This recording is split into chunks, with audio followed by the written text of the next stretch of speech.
Alors, la chaîne CNews, bientôt interdite. On a Caron, hein, le bien nommé. Il est pas carré, il est rond. Hein, c'est lui qui est contre les corridas, qui est... Enfin, je sais pas trop quelles sont ses prétentions, mais en tout cas, il a des prétentions. Alors, qu'est-ce que ça raconte, cette séquence? Ça dure 6 minutes, on va voir ensemble. Hein. Spécifiquement sur le cas CNews. Les invités de droite et d'extrême droite représentent 78% des invités. En tout cas, c'était le cas en 2022. Et la réalité, on est obligé de...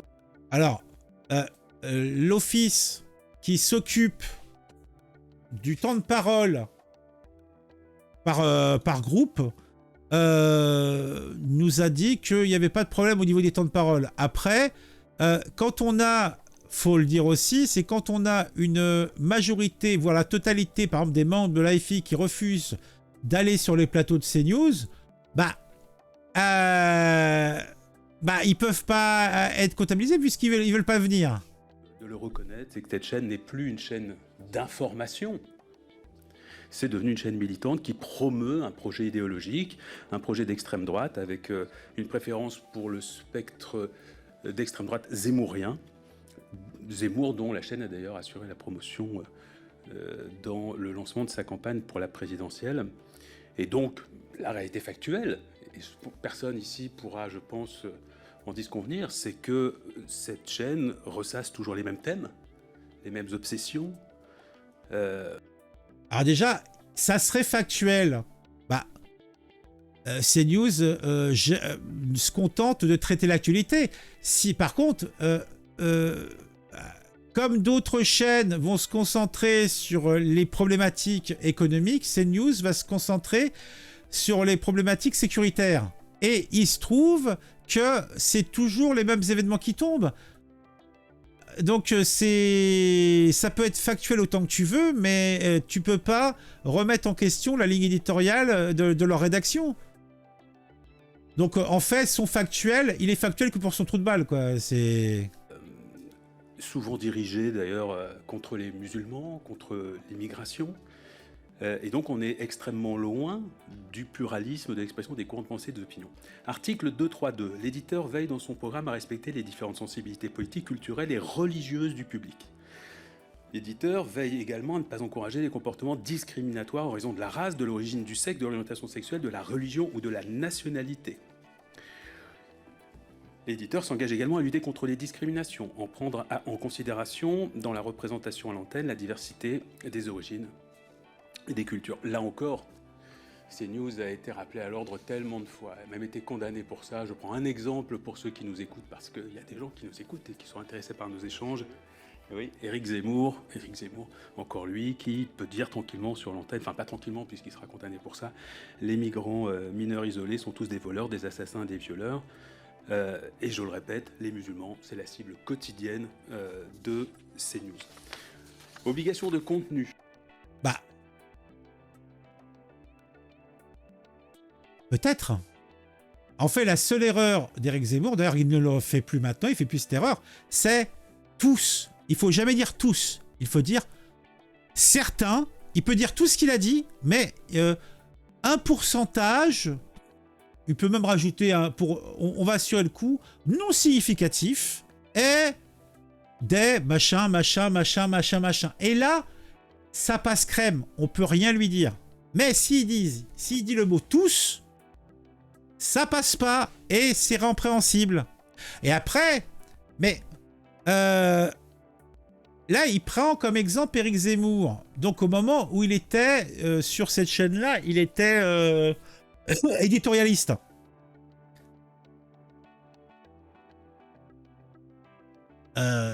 C'est d'abord une chaîne de télévision continue, CNews. Donc pourquoi prendre, on va dire, un contenu qui, somme toute, effectivement, est celui-là qui va avoir le plus de visibilité par rapport aux statistiques de la visualisation des programmes, mais en temps de passage, ce n'est pas les plus importants.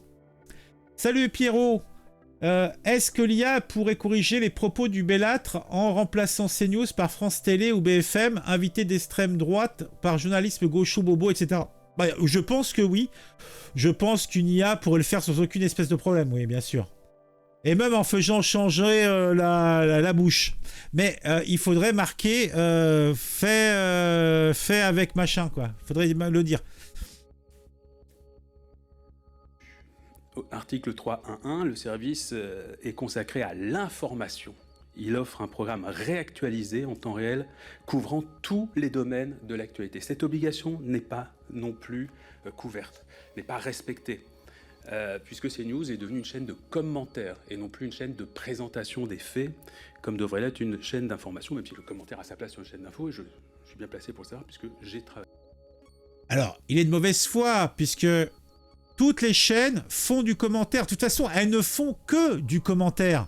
Tu regardes BFM, peut-être que même France Info, mais c'est de l'actualité en continu. Bah évidemment qu'ils font du commentaire. Ils ont des gens là, ils ont des consultants là, ils remplissent des heures. Ils remplissent des heures avec des consultants qui viennent balbater. Les mecs, ils y connaissent rien.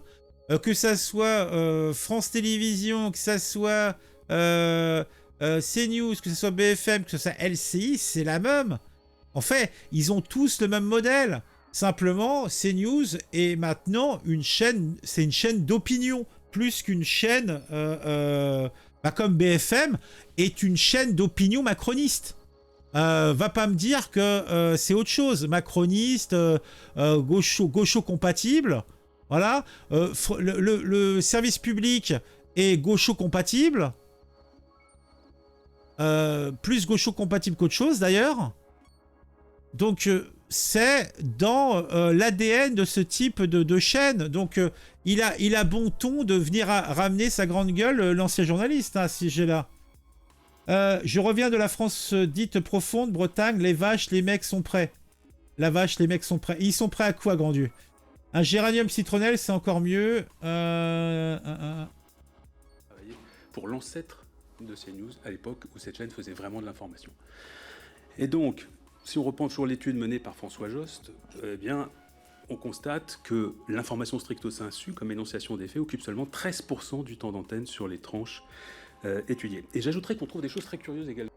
Et là, encore, il nous fait une étude, donc il nous donne des statistiques pour CNews. Mais en fait, ces stats ne sont pertinentes et judicieuses que si elles sont comparées avec les autres chaînes équivalentes en France. C'est-à-dire qu'en fait, il faut qu'ils nous présentent pour chaque poste le temps donc de news pure pour BFM, pour CNews, pour LCI, pour France Info, etc., etc. Sinon, cela n'a aucune valeur. Cela, c'est du pipi de chat, il pisse dans un violon, et c'est de l'information orientée. Dire que c'est factuel ne veut rien dire. La preuve, c'est qu'il n'y a pas si longtemps que ça, on avait le mec là, de l'extrême gauche, je sais pas quoi, des Antifa qui était venu à l'Assemblée nationale pour dire que l'extrême droite, etc., etc.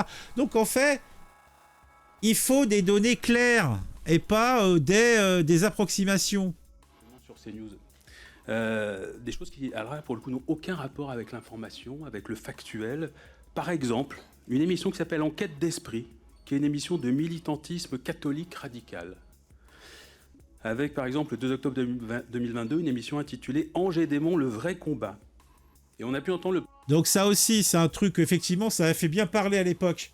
Mais est-ce que tu as des occurrences qui reviennent? En fait, il va nous sortir, on est en novembre-décembre 2023, et il nous ressort un vieux truc de 2022. C'est un petit peu comme tout à l'heure, on parlait de Darmanin et de l'interdiction de Universita, je sais plus quoi là, Civicia, ou on fait la sauce catholique que Darmanin veut fermer. Et ils allaient nous chercher des exemples qui dataient de 2014, de 2020. Là, il va nous chercher un truc. En fait, il va chercher les petites choses comme ça. Mais la seule chose qui compte, c'est quand il y a des élections, quand il y a des temps de parole à respecter. Que je sache, les temps de parole sont stricto sensu appliqués par la chaîne CNews. D'ailleurs, ils ont essayé de leur toquer là-dessus, ils n'ont pas réussi. Parce que, voilà, la pluralité des avis sont présents sur CNews, même dans les débats, dans les intervenants, tu as des intervenants qui représentent la gauche, qui représentent les confessions, je sais plus, donc des musulmans, des bouddhistes, des catholiques extrémistes, en fait, ils sont tous représentés. Donc après, évidemment, ça reste des salariés de CNews, hein, donc ils sont assis sur certaines... ils ont certaines limites, ça va sans dire. Mais faut arrêter... En fait, le mec, il est venu... En fait, c'est un arracheur de dents. Il oriente... donc en plus, il fait son speech, donc il n'y a aucune contestation. Je me fais fort, justement, d'amener la contestation. Présentateur, dire le plus sérieusement du monde, comme si c'était vraiment une information à prendre extrêmement au sérieux, hein, comme une information venue du Proche-Orient, une information politique quelconque. Oui, Pierrot, je suis d'accord avec toi. L'objectivité n'existe pas. Le simple choix du sujet est subjectif et reflète les éditions de chaque chaîne. Mais celle de CNews dérange la doxa. Bah oui, si après, on va prendre une opposition avec BFM, BFM va justement essayer de minimiser la visibilité du discours d'extrême droite. Elle est obligée d'en parler parce que bon, bah, y a des hommes politiques, il y a des députés, donc en fait, il y a une actualité.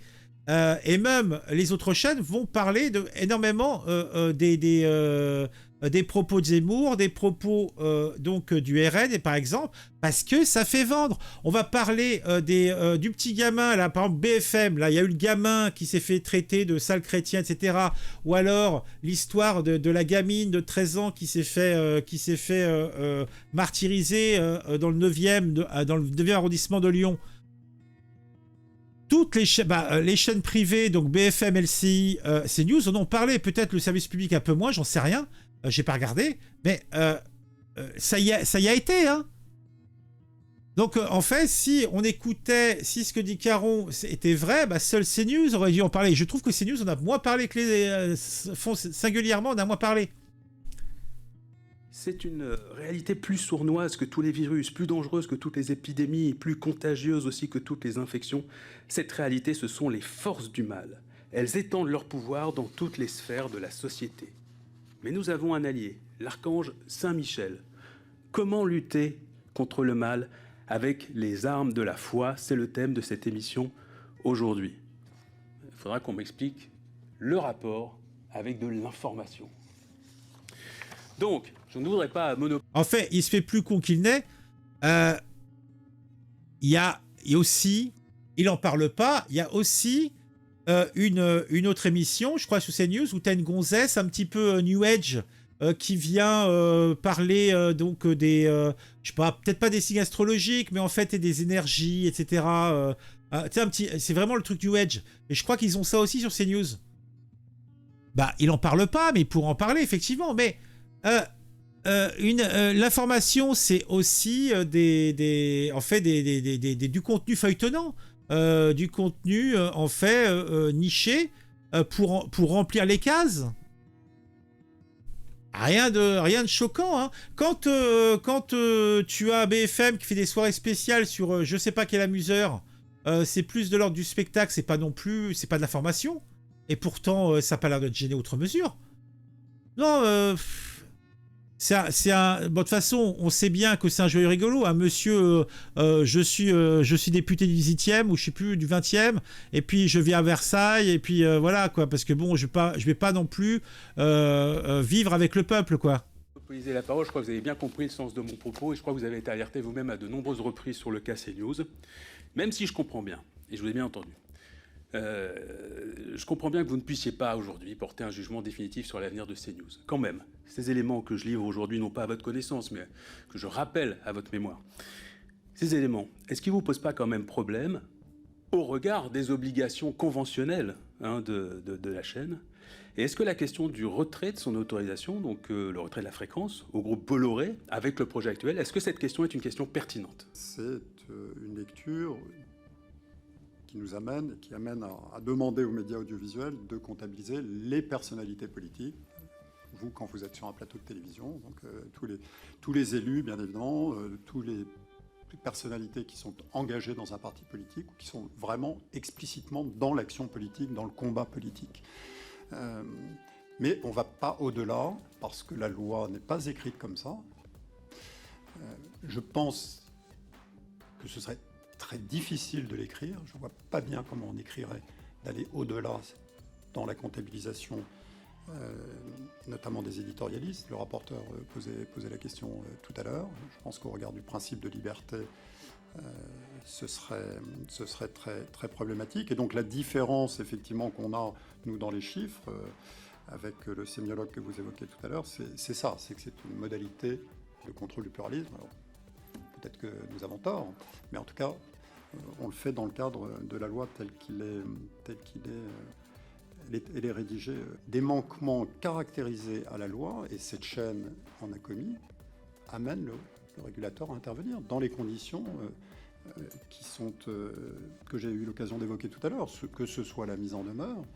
Il y a encore des procédures qui sont en cours d'instruction en ce moment, sur lesquelles je ne peux pas préjuger, mais pas exclu que le régulateur soit amené à intervenir.